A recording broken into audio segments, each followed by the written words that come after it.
Everyone for coming. I have to echo Vivek's comments. I know it's a very busy Friday in Bombay, so thank you for taking the time to be here. I am most excited to be here.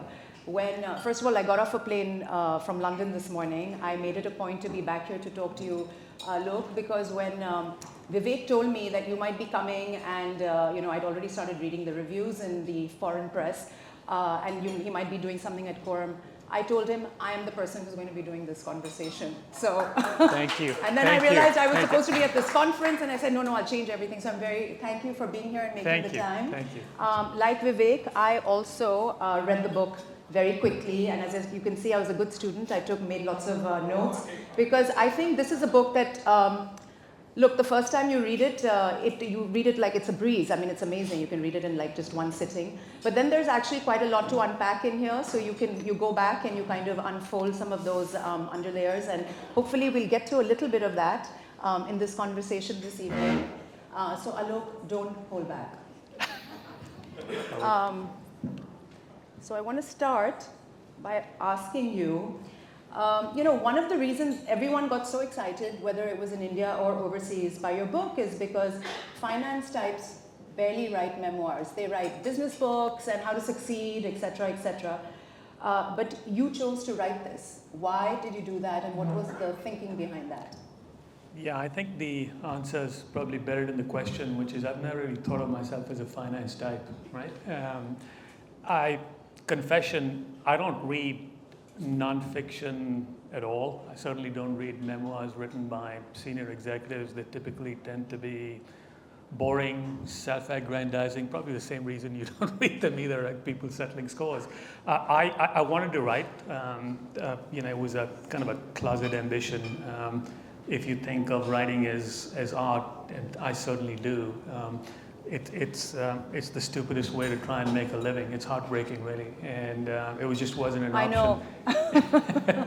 it just wasn't an option. So it was like I said, a closet ambition, and late in life I decided to indulge. And my intention was, when I went to graduate school at NYU, some of the more bizarre things I did in my life is I got a graduate degree at age 58 from NYU in writing. And I didn't go in there, people assume I went in there with the objective of writing this book, and that's just not the case at all. I wanted to write, and that's all I knew, and I experimented with many different writing projects, fiction, non-fiction, short stories, and settled on this because the feedback I got was nobody actually read anything written by someone with a writerly eye for observation, talking about some of the situations I'd be in, whether it's big deals or flying private or whatever.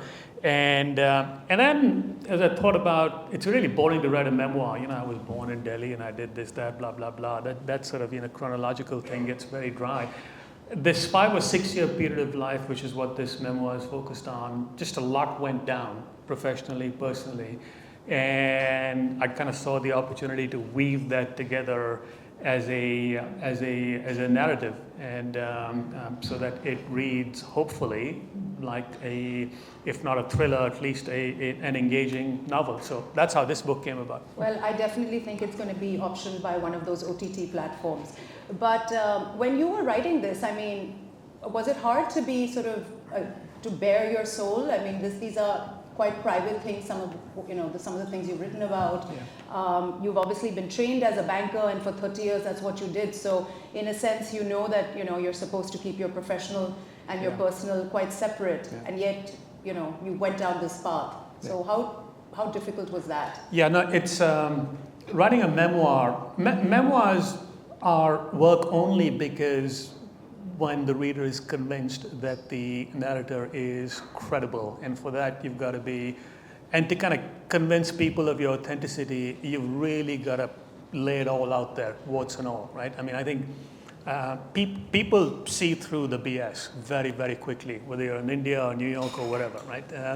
And to get that, the only way to do that is just to be completely honest. But to answer your question, it was a struggle. I mean, for those among you, some of you know me, and like most people, I don't like talking about kind of my innermost feelings, and some of the stuff in there gets really, really intimate, right? So that was probably the biggest single challenge in writing this. And the books that I read, which I won't get into, but which do kind of go over the top in terms of people bearing their souls, the details of their lives, and you kind of realize that that is the key to writing a meaningful memoir.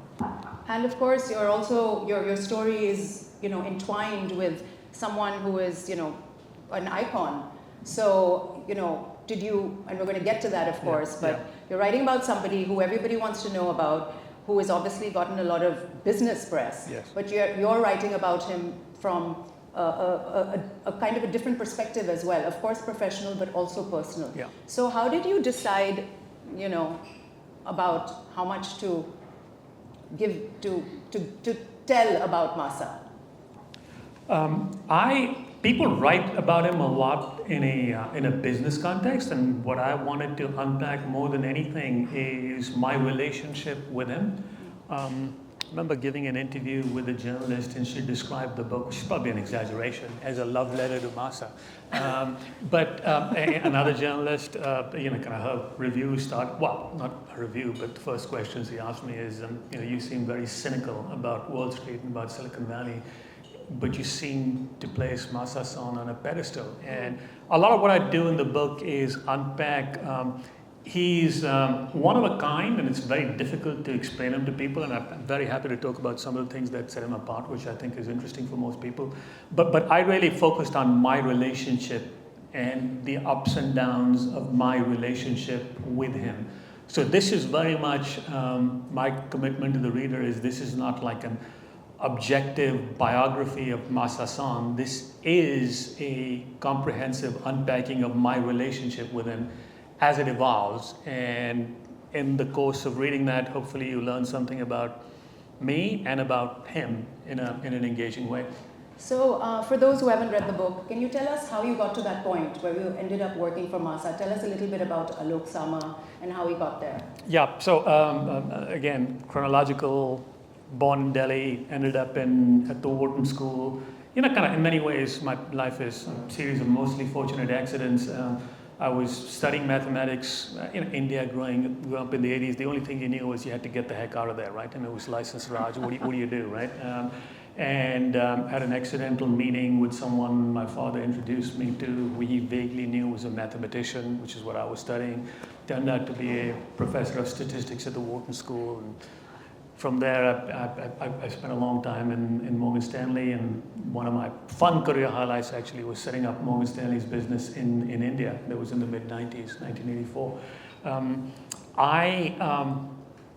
SoftBank came about later in life, thanks to my relationship with Nikesh Arora, who most of you would be, he's a pretty well-known figure, public figure.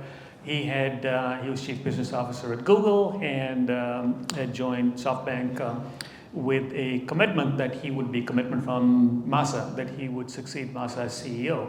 And so he brought me on board. Not only was he a friend, I'd interacted with him professionally, helped him a little bit in my days as a banker. And in the book, actually this is going to be the original, this is the title I wanted for the book. There's a chapter in there, I took a pill in Ibiza, which I literally did. And that's how I met. I have to applaud you, because not everyone would write that. I'm sure plenty of people have done that, but you actually, I was like, wow, he said that he did that. Yeah. And this is a point where you've got grown children. I can see your wife sort of cringing over there. But yeah, kudos to you for being honest. Well, like I said, you've got to put it out there, right? So literally, we were out at a nightclub in Ibiza, and at the end of that, 5 a.m. or whatever, I described that in the book. This is when I first, in a very oblique way, he raised this possibility, and that developed, and that's how I ended up at SoftBank. Initially, I was apprehensive. I wasn't sure I wanted to dive back into that life again, and this turned out to be that life in steroids. So take a pill in Ibiza with your, somebody you're close to, and then you don't know where life will take you work-wise. Exactly. And I actually thought that pill was a great metaphor for the entire book, because it just felt like a 6-year high. And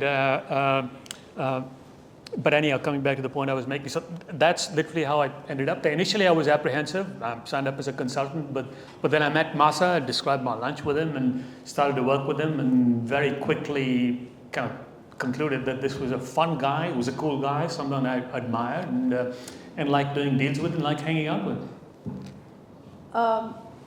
One of the things that I took away from this book is that the reader doesn't really get to know Masa.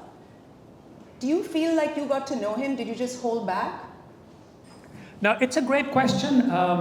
No, he is, enigmatic, to say the least. I'll give you an example, which is why I never really kind of penetrated the depths of Masa. He never talked about, I met his father, and I learned a lot about his early days through that one meeting with his father, and I talked about that in the book too. His father talking about his origin story, how he came from Korea. And by the way, being Korean in Japan is a little bit like kind of in the days of it's days of apartheid, like being black in South Africa. I mean, it was really bad, right? I mean, it was us and them. So he had that upbringing. Never really talked to me about it. He never talked to me about his family either. And it's really difficult to unpack a man completely unless he opens up, right? So I could totally understand why someone who's read the book may find that a little bit frustrating. But for me, I have hopefully being able to put out there, and this is why I chose my words carefully. What I was trying to do is unpack my relationship with him, right? I mean, there is someone who's written a biography of Masayoshi Son, but he's kind of even further removed because he's relying on most of it relying on second and third hand accounts of the man, and it's just very difficult for a journalist to do. It was tough for me to do. I literally lived with the man for a period of 5 to 6 years. I mean, the first thing I would do, early morning, wake up. Right now I wake up and I check the Goodreads rating on my book, by the way, but it's like literally wake up first thing in the morning, messages from Son-san, and we would talk several times a day. But I'm not completely convinced at a personal level I managed to unpack the guy fully. So let's talk about, the investing side of things. He obviously took some very, very great bets and then some terrible punts. Yeah. Do you think he's a good investor? He's ready to bet the whole house. Well, if you're in the investment game, you judge people by the results, and he's gotten the big bets spectacularly right? Now, a follow-up question is, okay, what can you learn from that, and can you replicate that? Which is a richer question, and I don't think you can, because and as a reason the stock trades at a discount, without getting too geeky, SoftBank stock trades at a 50% discount to the sum of the parts. You look at the individual components of the company and you look at the share price, share price is 9,000, the value in yen terms, and the value of its holdings, net value is, I think it's 24,000. It's a pretty big disconnect. It's not, this is not like a mutual fund, it's not for the faint-hearted. He makes these big bets which are not quite contrarian, but nobody understands. Right. And when people don't understand, and that initially, ARM is a great example, which is probably the deal that I did with him, which I'm most closely associated with. When we bought the company, SoftBank share price, or the market value of SoftBank went down by, I think the equivalent of $10 billion US. It's the big money. I mean, it was almost 10% of the market value of SoftBank at the time. So it's not something you can replicate. I mean, he has this uncanny knack. And by the way, the mark-to-market gain on that is $100 billion. So it turned out to be a monumental success. But if you're going to ride with him, then you've got to be prepared for these ups and downs. In his mind, he's not gambling. This is actually really important. People see him as this inveterate gambler. He's not like that at all. I mean, most of you in this room know gamblers. I associate gambling with kind of addictive, thrill-seeking behavior. Masa is, if you play golf with him, which I've done several times, he doesn't want to bet, which most, kind of gambling people who play golf usually do. You couldn't drag him to Vegas. He's not punting on stocks, on Bitcoin, for example. He found that the volatility to be a distraction. From his perspective, crazy guy lives in the future. That's how he describes himself. If you're living in the future, you're sort of reading tomorrow's headlines. So his perception of risk is completely different from the way you and I might see it. And I think that's like that's one of the keys to understanding him and his approach to investing. Not something you can replicate. But working with him and having that kind of volatility, I mean, were you able to stomach that? You wrote, so WeWork, of course, which everyone here in this room will be familiar with because most of us have seen the show, was obviously an epic fail overseas. In India, of course, it's doing extremely well. And you always thought of it as a real estate company. So you wrote about that. I mean, talk to us about WeWork and why that imploded. So the reason WeWork is working well everywhere. And that's actually an important issue to unpack. You got to give Adam credit where it's due. The reason you said you think WeWork's doing well in India is because Adam was onto something. The idea of millennial work habits, or living habits for that matter. The emphasis on community, communal space. The WeWork idea, the Adam Newman idea is as simple as if I can provide people a communal area where they hang out and get together, I can charge them more per square foot on their office space or their residential space. It's literally that simple. And that's a real estate business. As a real estate business, the flaw in it is there's an asset liability mismatch, which is, you have long-term leases and your tenants are frequently short-term and that gets exposed in a recession. So there's that to unpack, but it's fundamentally a real estate business. My issue with WeWork was it was valued. The fundamental problem with WeWork is it was valued like a technology business. It's not a platform business model. The economics of a WeWork in anywhere in Mumbai are just so fundamentally different from the economics in whether it's Gurgaon or Manhattan. This is a global business, right? And it's building by building. Even within Mumbai, the economics of a WeWork building are different based on locations. Anyone who's in the real estate business will tell you it's the most hyper-local business you can find. So that was my fundamental disconnect with WeWork. But you got to hand it to the guy. Not only did he pull this off, but he crashed, burned, company went bankrupt, kind of walked away with $1 billion in his pocket. And now, believe it or not, he's doing it again. And he's got technology investors to back him, which just blows my mind. You know why? Because he's a man. Okay, so you weren't convinced of that, of WeWork. You also weren't convinced about the Vision Fund. And in your book, you also write that Rajiv Mishra, also the architect of the fund, also was not convinced. Yet you demurred. You didn't take a stand. I mean, you write that. I take that from the book. So why is that? Why did you kind of, not stomp your foot and say, no, I think this is like just an idiotic idea? Well, so people ask me that, not just in the context of the Vision Fund, but other deals. And the point I make is he listened and he takes your view on board, but at the end of the day, he's the decision maker. But it's more than that. I mean, the point I make in all humility is if he'd listened to me, people like me, he wouldn't have done Alibaba. He wouldn't have done Arm, right? Because I looked at Arm, company trades at, for those of you who can operate in financial markets, when we bought the company, 48 times earnings, very expensive, right, for a stock. That's a higher multiple than NVIDIA today, by the way. On top of that, we pay a control premium of 40%, right? I mean, I can't justify that, And I raised that with him when he made his investment in Alibaba.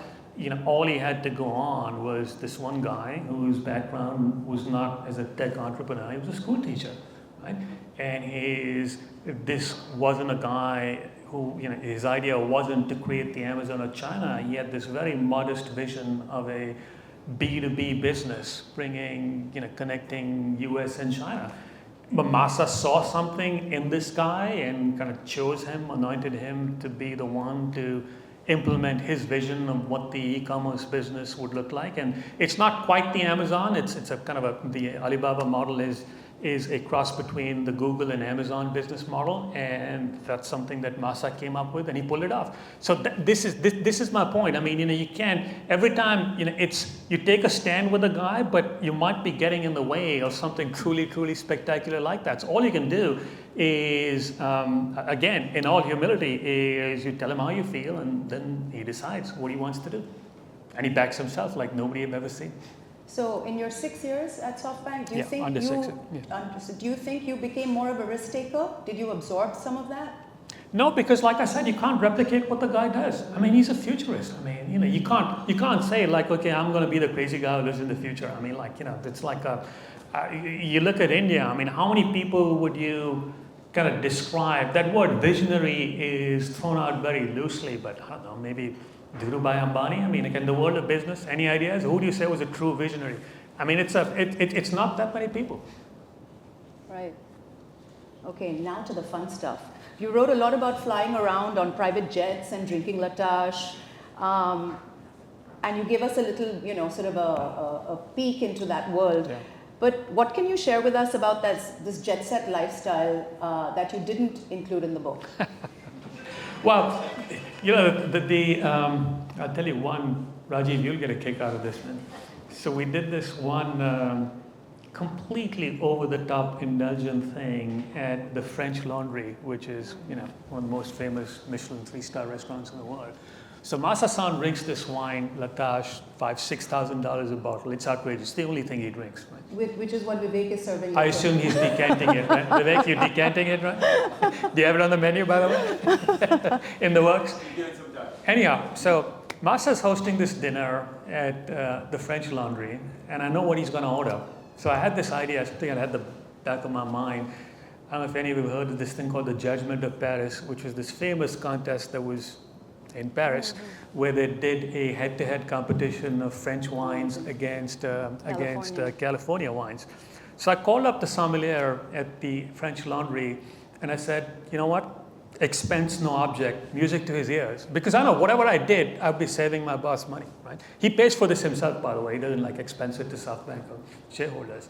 So I said, look, line up best of California. We're going to do head-to-head against the best of France. And so we did.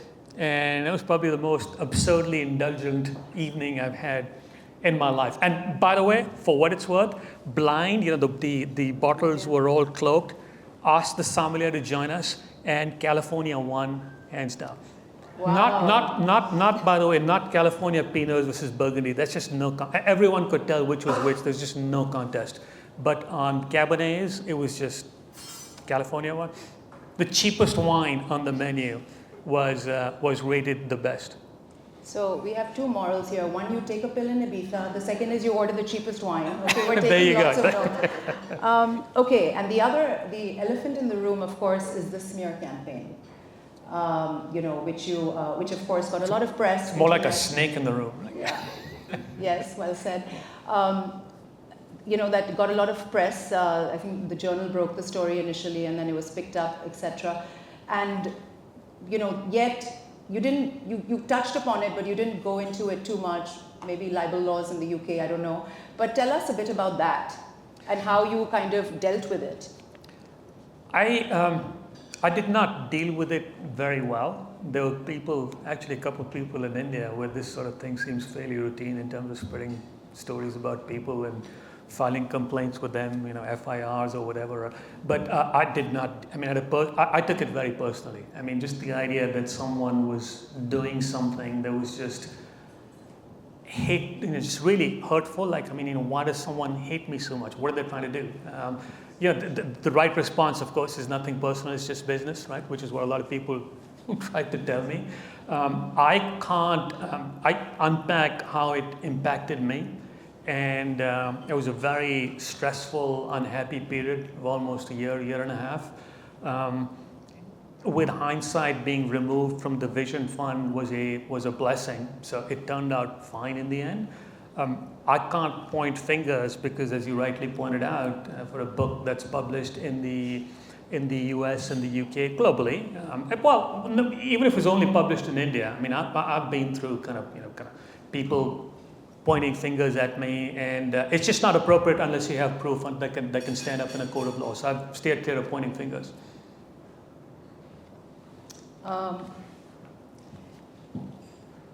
And one thing that also comes across from this book is your deep ambivalence about your work, about your job, about being a banker. Yeah. Why are you so conflicted about banking and Yeah, that's a great question. And just as an observation, I've been in India now for a week, and even before, I've been getting a lot of messages, reactions from the book, and young people in India, kind of latch on to the book, or the message from the book, is something that's aspirational.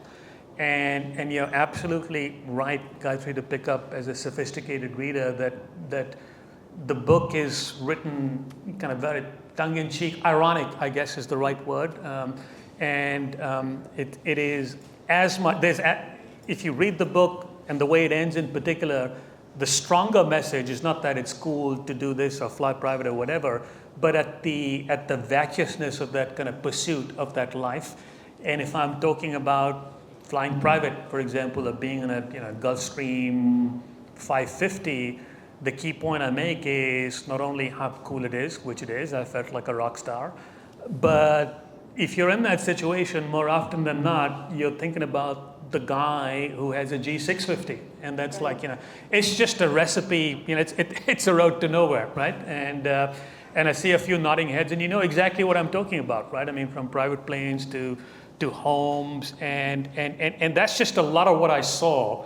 And it takes a lot of maturity to walk away from that, and that's a little bit of what I mean by the money trap too. I just see too many people being caught up in that and just not having the courage to break away. And if it hadn't been for convenient breakpoints, and in some bizarre way, I have the smear campaign to thank for it, because if it hadn't been for that, would I have kind of broken away? Probably not. I would have been hanging out with Masa. I was happy, drinking fine wine, Latash, flying private. It's not easy to break away from that.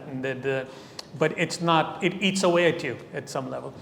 So it's interesting, you talk about G5 to the G6 or whatever, but you describe this trap that people fall into in the pursuit of wealth. But Masa doesn't seem motivated by money. He took huge gambles, and when someone said to him that you've lost your whole fortune, he just didn't seem to care. Yeah. So how do you reconcile that? Yeah, and that's part of going back to some of my earlier comments. That's part of why I maybe idolize is too strong a word. Certainly, I respect him. Yeah. Part of what I found really attractive about him is this idealism, almost, right, when it comes to technology. So if you get on SoftBank's website, even today, it was true then, it's true now, despite people telling him it sounds really silly, the corporate mission is happiness for everyone.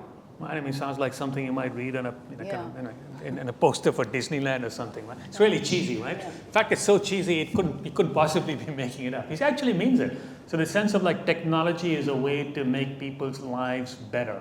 Like Edison and light bulbs, or kind of the printing press, right? So he has this view that technology, and he's big on AI, and he compared his vision to Elon Musk. Elon Musk wants to run away to Mars because AI might destroy us. Right. And Masa's vision of AI is much more positive. I mean, he sees that as a way to, well, if not happiness for everyone, certainly improving people's lives. So, but you write about the fact that AI could match Leonardo da Vinci, but not in terms of creativity.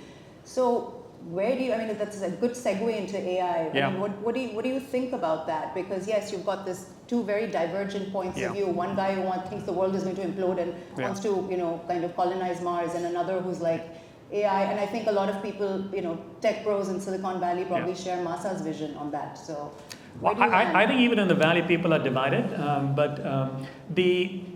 This point about creativity, originality is a really interesting one to unpack, because the way all these ChatGPTs or large language model, right? The way all these models work, the process of machine learning is you look at what came before. So if you're dealing with AI constructing a sentence, or AI, then it's you have to predict what word, what letter comes next. If you're drawing a digital image, what pixel comes next, or music, what note comes next. You're always looking backward. You're making predictions on based on what came next before.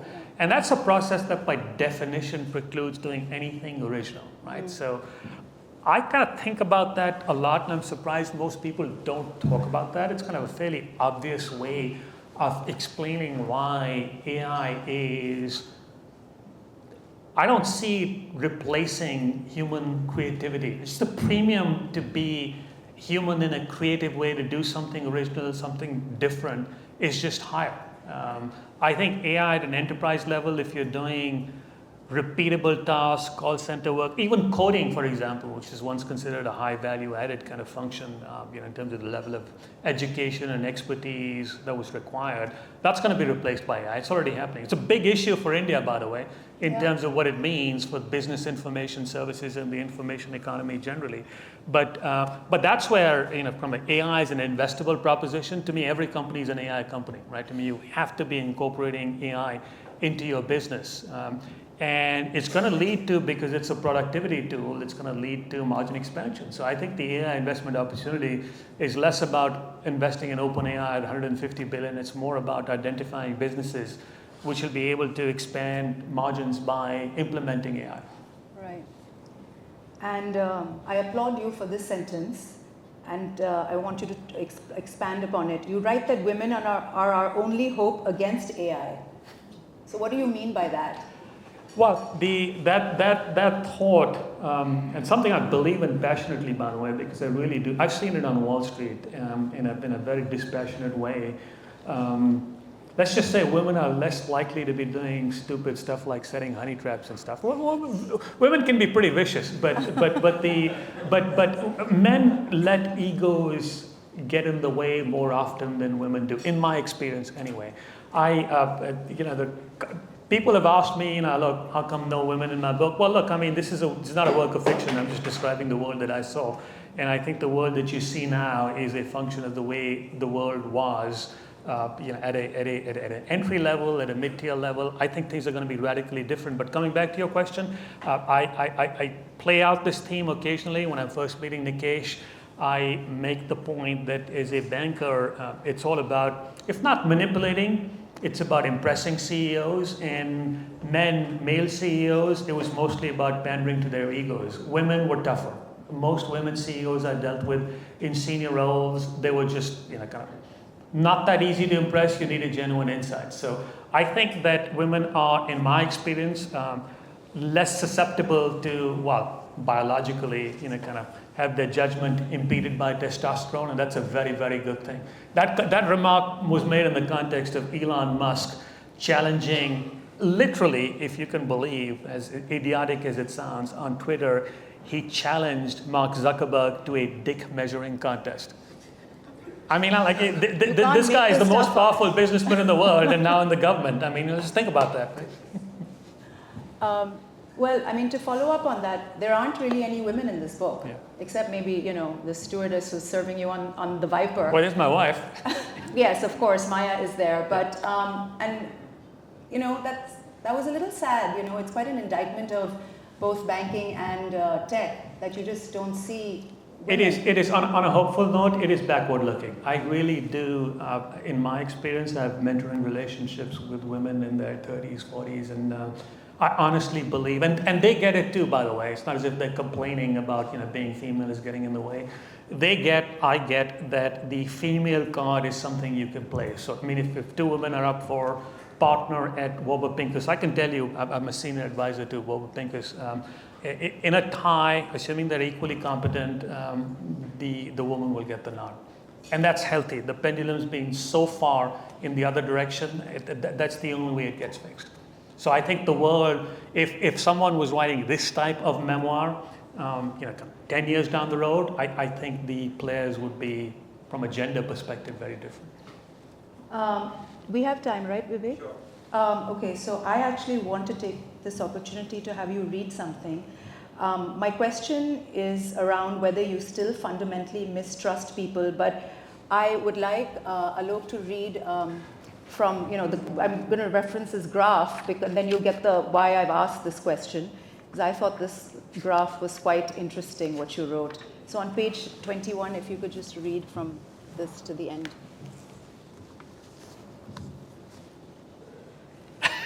So you want me to read from here? Yeah, from Nikesh. Oh my God, okay. There's no kids in the room, right? I don't think so. This is the context is me talking about my friend Nikesh. Nikesh got me in a way few people did. You have to understand that for Alok, everyone is a chutia unless proven otherwise. Can't believe she made me do this, by the way.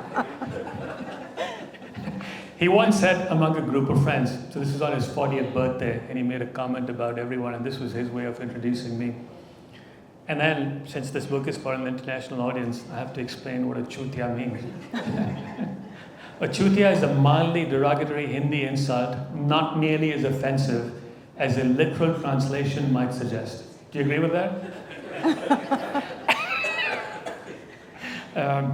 It was an observation delivered without judgment, a harsh yet satisfying moment when someone recognizes an uncomfortable truth about you. My cynicism was not rooted in people's lack of wealth or status. Intellect or lack thereof had something to do with it, but it ran deeper. In the world I inhabited, everyone, myself included, was trying to be something they were not. Act richer, be cooler, seem nicer, and so on. But that's the general theme. So, do you still believe that? I do. I see that world, and those are the moments when I kind of pat myself on the back for being one step removed from it. I mean, I think I spent 2 years in a classroom with some of the most authentic, passionate people I've ever met, students, teachers, novelists, writers, and they were idealists, somewhat deluded in their political beliefs, that they let, kind of the idealist, almost childlike faith in socialism, even communism. But while we disagreed on a lot, I didn't see that same pretension that I saw through all of my career, and that always made me uncomfortable. And I was part of it too, by the way. I mean, it's like, I was that, which is a little bit of why you see me in this book as, kind of half in, half out, never Right. quite there. Yeah. Right. Okay, so I mean, that's again a great segue into the fact that you went off to get an MFA in writing. At the age of 58, as you said. Have you left the finance world entirely? And what advice would you give to people who might be similarly conflicted, one foot in, one foot out of, in the rat race, so to speak? Yeah, I mean, I'm not big on giving advice or writing books that give advice. I just kind of share my experience. For me, it's been, like I said, it's been a closet ambition, and it's just very, very cool to have the freedom to do what I want to do. It just probably wouldn't be as much fun if I had to write as a way to make money. So it's a really fortunate position to be in. And I think telling people, young people in particular, to follow your passion is like incredibly stupid advice. For one, very few people have passion, and if your passion happens to be writing art or whatever, I mean, the bar is just so high to succeed, to make a living. I just think it's horrible advice. I think you got to do what you got to do. But when you've got to a point where you have the freedom, at least kind of part of what I learned is I took a bit of a chance, kind of jumping into a classroom, and it's been one of the most fulfilling experiences of my life. It's actually, I never thought about it that way, and I didn't plan the book that way. Books take on a life of their own when you start to write them, but the book starts chapter 1 anyway. The opening is this bizarre scene at Claridge's, and I'm meeting with a couple of Mossad agents, but the book starts with me in college and ends with me in a classroom, and there's kind of something nice to take away from that, because those are probably the two happiest, most satisfying periods of my life. Happiest anyway. And so, what about the finance world? So, sorry, coming back to that. Finance world, I'm never going back into banking, etc., so I'm gone. But the world of technology investing, I chair an advisory board for a venture fund, small venture fund, a couple of incredibly talented, bright kids, and they really are kids. They're in their 20s, investing in some really cool stuff, psychedelics for one, and blockchain and gaming. And so I work with them a little bit. I have a senior advisor engagement with Woba Pincus, but those guys are just so damn good in the world of, with their domain expertise. I find myself not adding a lot of value. And I invest on my own account, and so I stay in touch, but that's not what occupies my mind. It's mostly reading and thinking about kind of my next project. So what are you reading? Right now I'm reading, I was a big John Le Carre fan, and his son just Nick Haraway wrote a very interesting book, which is been somewhat disappointing, but it's that's what I'm reading right now. I read mostly fiction. And And are we expecting more books out of you? I would be disappointed if this is my last the book, but yeah, absolutely. And I do want to write fiction, which is in some ways less challenging, because when you write a book like this, you're always burdened by one, talking about yourself, and then talking about people who you know are going to read the book, and some perhaps even kind of a little bit pissed off. You got to be you're always aware of that. That's constraining. Well, the whole opening chapter with the Mossad agents was like fiction. It was crazy. You can't make that stuff That's up. real. By the way, we did a similar event in San Francisco, and the guy who was with me, who I mentioned, Brian, who is the general counsel of SoftBank, and he was there in the audience. I mean, so that stuff is all true. I mean, there is no element of exaggeration on that. Well, on that note, I think we could open it up to audience Q&A, and I think there might be a mic. If you could please ask a question. The entire book, and to me the most moving chapter in a finance book was the butterfly effect, because you spoke about your parents, and I think that was very deep, and I don't think I've read that ever in a finance book, so that was special. One question I have is, because you have this telecom expertise, in the Indian telecom sector, we have 3 players right now, and BSNL has just got into the game with not raising prices like others have, and Elon Musk is doing the SATCOM thing. So your take on telecom, because you are truly an expert in that field. So well, I mean, I'll just make 2 broad comments. One is 3 players in a market is a very cozy, comfortable position for a market to be in, right? I mean, you can have 3 profitable players, and that's great. 2 is too few, 4 gets too competitive, 3 is the sweet spot, so that's good. Starlink is, at this point, can't compete with, it's just filling in the gaps. It can't compete with Airtel or Reliance at all. The economics are just completely different. And it's all about data and kind of high-speed data, and which Reliance, Airtel have both built out. Starlink can't compete with that. Starlink is much more for people in remote areas. It's peripheral. But just one something, Reliance has got this Viacom thing going, and Airtel doesn't have that. So just your take on, and I know you're close to Mr. Vikram, so just your In India, everybody. I'm sorry, ridiculous spot. But Let's have that discussion offline. It may not be that interesting for everyone. Other questions? Yeah, we have one here.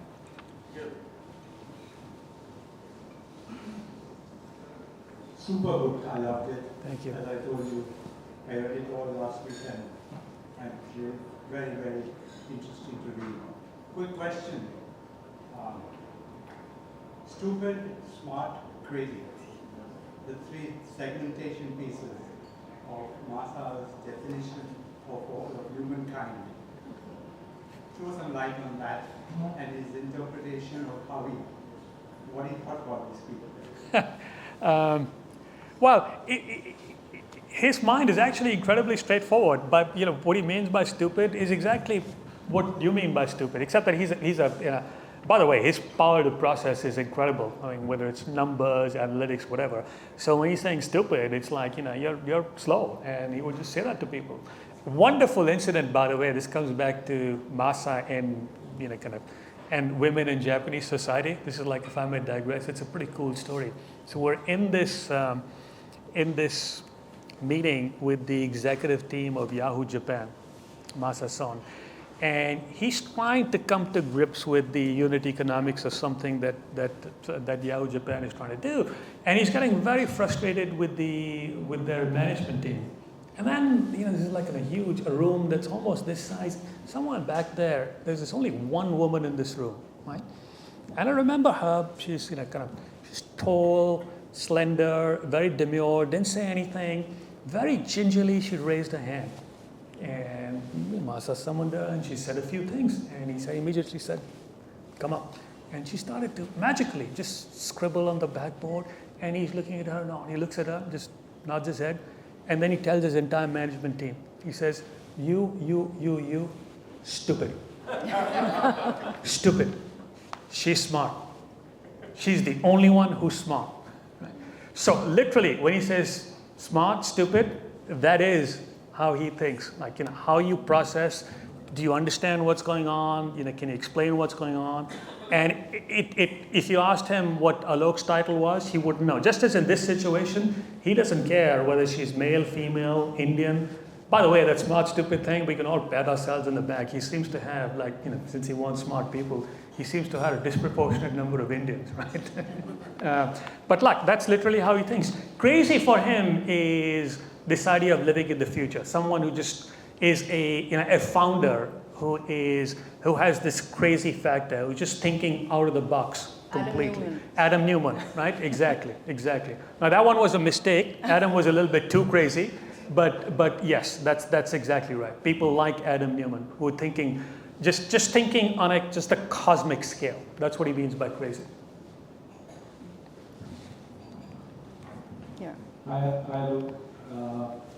Quick one on the deal making what you do, and you are mentioning the book. How much is yours as well as Son's take from that, more from numbers perspective, or is it more heuristics which drive it, and how it falls through? Do deals fall off afterwards? The deals what you mentioned. Is it more heuristics or more finance? And just one follow-on is, you mentioned around giving away your Indian passport and around the visa episode. Just some thoughts around that. What are you thinking there? Yeah, those are two really, really good questions, by the way, and the answers might get a little bit long, but those are really great questions. Thank you for asking. The first one, let me just give you an example. I think that's the best way to address it, and it's in the book. I talk about when I negotiated with Bhavish investing in Ola cabs, right? I was looking at it in a very analytical framework, top down, what's the size of the Indian taxi markets, how much do Indians spend, macro data, and then you look at, okay, let's make some assumptions about to what extent people will move away from that and start using Uber and Ola, and there was another company called Taxi for Sure, then make assumptions about what the market share might be, etc. Very conventional way of thinking. And you do that, and valuation, the only thing that matters is cash flow, and you do all the analytics, and then very quickly you realize there is no cash flow and there is no value, and you come up with a value of zero, right? Masa's way of thinking is, imagine a world where you have this platform that Bhavish creates, and you have these customer relationships, and you only have autonomous cars. So right now, when you go in, what is the cost structure? What are the economics of ride sharing? If you get an Uber today and you pay him like 100 rupees, approximately 70 rupees of that goes to a driver, right? Uber just gets a cut and then it has its own cost. But if a car is autonomous, that's a game changer. Now, challenges with autonomous cars in India, it'll happen later, but we did our first Waymo ride in San Francisco a few weeks ago, and it was phenomenal. So that vision of autonomous cars is here. And by the way, the reason I'm telling that story is in a world with autonomous cars where there is no driver, the economics for an Uber or an Ola are completely different, right? So you have to get away. It was a learning for me and unlearning in a way, that you have to get away from pure analytics when it comes to technology investing. And in fact, the analytics can actually get in the way, right? The second piece of your question is something I tease out a little bit, and I would love to, and in fact, I intend to write more about, is this whole issue that all immigrants deal with, which is a little bit schizophrenic about their identity. I had to do it as a technicality because it's a little bit easier now, because to travel around in Europe with an Indian passport was just it was just impossible. But there was at an emotional level something just visceral about giving it up. I don't know why this country doesn't allow dual citizenship. I think it would be in everyone's interest, in India's interest. But that wasn't an option, and it was a little bit emotional for me. But I think the more fundamental issue is, rather than just the physical act, is this issue of identity, and that is we could have a very long discussion about that. I allude to that, when I meet with Modi, and I give this example of how I go in there, and I grew up in Delhi, and whatever people might think about Modi, at some level, I still think of him as our prime minister, my prime minister, and I go in and bow and I do a namaste, and he shoots his hand out and does a very firm handshake, right? How I see myself, how he sees me is very different. So that's I don't know if I'm answering your question. It's just a very complex issue of identity that you have to deal with as an immigrant. And some of I don't really, my discussion in the book is not as rich as I'd like it to be, but that's something that I'd love to unpack a little bit more. A lot of people picked up on that. Sorry, we had a question here.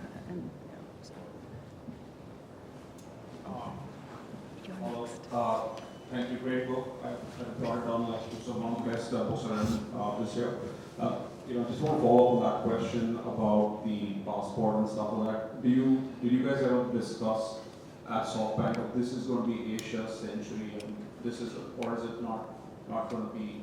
It's going to be a material. There's going to be entrepreneurs, smart guys anywhere in the world. No, I mean, look, the promise of India has always been out there. I think when SoftBank was investing aggressively in India, the vision was very straightforward. It was, Masa called it his time machine strategy, right? Which is this idea, which is what Alibaba was about, which is you look at business models that have worked in the US, technology business models, these platform models that have worked wonderfully well, and you replicate them in an emerging market like China or India. And in India even more than China, you don't even need to disrupt a lot of legacy infrastructure, because retail, you don't really have a shopping mall culture. The public transportation infrastructure is abysmal. Credit card penetration is low. So when you're moving to these new digital technologies, that it's not even a transition, that just becomes the way you build out. So those models translate neatly into India. So it was a straightforward, none of this kind of macro, this is Asia essentially or whatever. It's just straightforward. These business models should work in India. It's just a matter of, there's very little business risk in the sense. The model works. People are going to get it, they're going to pay for it. It's more a matter of backing the right set of people. It's But opportunism versus. But to follow up on that, does he have a soft spot for India? It seems as though he's obviously, taken some bets and, likes coming here. Obviously treated like a cult figure here too. Do you get that sense? He was, but I mean, some of you may have a better sense for it than I do. I mean, I've been outside. I've been out of SoftBank now for a period of 5 years, so I'm an observer like many of you are. SoftBank is not operating at the same scale in India, right? I mean, they're prominent, but more in the context of relatively small investments, which candidly might be successful, but for me, First Cry or Swiggy, and these are not great businesses, but these are not exciting technology investments. This is not to put them down. They're good entrepreneurs, they're good businesses, but they're not exciting from a technology perspective. The way OpenAI, you can debate whether it's overvalued, but that's kind of where the sizzle is. And you don't have that in India, which is why Masa is very focused now on, as he said himself, his priorities are, it's all focused on the infrastructure around AI, data centers, chips, energy, and applications too. We had a question here. Who's been wished?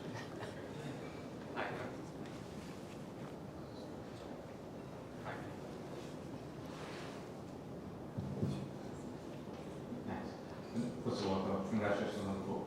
Thank you. My question is actually specifically about the arm sort of acquisition, Yep. the thinking at that time. You described sort of Masayoshi as a futurist, reading tomorrow's headlines and stuff. But I'm curious, what was the headline he was reading when sort of considering ARM?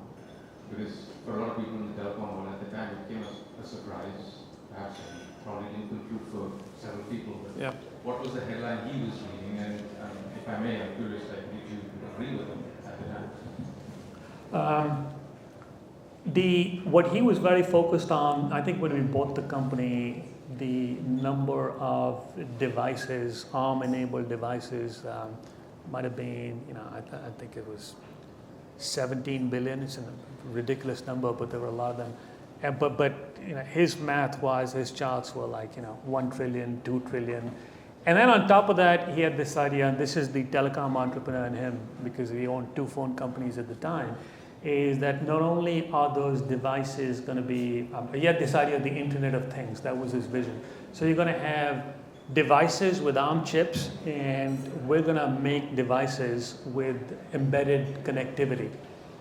And then we're going to look to monetize those devices, and hopefully down the road there's going to be artificial intelligence, and there's going to be AI processors at the edge of the network, ARM-powered devices. That was his vision, right? And ARM's secret sauce was, still is, energy efficiency. And when you're operating at the edge of the network, whether it's smartphones or autonomous cars or any cars for that matter, cars these days are kind of giant computers in a sense, tons and tons of chip technology there. But battery efficiency is absolutely, energy efficiency is paramount. And ARM always had an edge in that. So you kind of saw that in a future world where you have the Internet of Things, the Internet of Intelligent Things, all connected. ARM would be a hugely valuable company. That was the vision. And you agree with him? That was better? I had no basis to challenge him because he's been right too often. It was like, I ran through the math with you, right? There were no synergies to justify. This is like conventional M&A banker thinking, right? You're going to pay this big of a premium. You've got to have a reason to justify that. Otherwise, you do this deal and your share price crashes.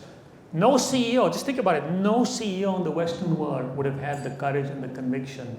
No PE firm would have had the courage and the conviction to do a deal like that. For exactly that reason. Because people look at, what have you done for me lately? What happens in the next quarter? And you would have been looking at a mark-to-market loss of $10 billion for probably a few years. Of course, like everyone, it's an amazing book. Like I mentioned to you, I think you really should go into curriculum for people entering the world of M&A. Really describe what's cringe, trying to be like a fly on the wall in all these amazing conversations that you've witnessed. Two things. One, if I may ask, about one of the heroes of the book, Nikesh, right? And at peak, especially in India. I thought I was the hero. Yeah. No, one of the heroes, right? One of the heroes. Okay, we're both heroes. Okay, fine. Only he got the honey trap. So, You sound disappointed. Or maybe since Mal in the room, you did talk about the honey trap you got, but that's a discussion for another day. But jokes aside, you kind of you write about him, very, very well, right? And at peak, especially in India, Nikesh was aggregated to beyond rockstar status, right? He was mobbed in conferences. I'll make sure I tell him that. Okay. Right, and then of course, like Indian media, etc. When the fall happened, he was kind of made the scapegoat, the worst investing professional the world had ever seen, etc. Really? I missed that. Was he? What for? Well, I think it was like everything gets exaggerated in the press. I think there was a lot of negative press that it was irresponsible investing and pumping up the valuations, which was really a lot of that happened with Tiger and SoftBank, really, right? I think between those 5-6 years, everything was double, triple rounds was led by Tiger and SoftBank, and in a way he was put right. Yeah, I think that's a criticism of SoftBank. To be fair, Nikesh was only around in 2014 and 15. So the Tiger thing you're talking about now, that's a global phenomenon. 2020, the point 21. he's trying to make is that the press was really tough on him. Yeah. Which for those of us living in India reading the press, we did. That's the Indian press, right? You go too far in one direction and then you go equally far in the other direction. You have to ask the Indian cricket team how to deal with it. There you go. That's a very good parallel. We love them and then we hate them, right? I want to ask people how that. I couldn't even bear to watch this New Zealand series, by the way, but that's a separate discussion. But if I may, and you don't have to, but how do you think he took kind of a lot of that kind of being there in the middle of everything and then kind of unceremoniously walking away and getting into a lot of quiet life? Of course, being exceptionally successful. Well, I think that's the key. He became chairman and CEO of a $20 billion company, and he's turned it into he's turned it into a $120 billion company. It's pretty spectacular. Yeah. So I don't think he's spending a minute of his time worrying about one or two bad headlines 5 years ago. Having said that, I will tell you, Nikesh is in many ways wired much better than I am for the power game, being a CEO. Which is just never something I aspired to. But I will tell you, when it came to the smear campaign, it affected him very personally too. So if you're talking about those headlines, he took that very personally. And for some of the reasons I talked about, it's not just those headlines were so outrageous that nobody actually believed them, and they're so easily disproven. I mean, kind of this nonsensical idea that SoftBank puts money into, that literally was the complaint, that SoftBank invests $100 million into Flipkart, 20 million goes into Nikesh and Alok's pocket. And that literally was the allocation. I mean, come on, just go look at their accounts. Like it can't happen. So it's not as if he's worried about that. It's much more the sense that someone must really hate me to be spreading stories like that. Or the media must really hate me to be printing stories like that, kind of wanting to take me down in this fashion. That's the stuff that gets hurtful. Okay, we're gonna. We have what, one last question? One or two Yeah, last okay, questions. okay. I have the last question. Sure. All right. Hello sir, loved your book and thank you for writing this book. So one question I had was like how did you manage to remember as minute details as like what people wore, what people ate precisely at different points in your life? Like, That's an excellent question.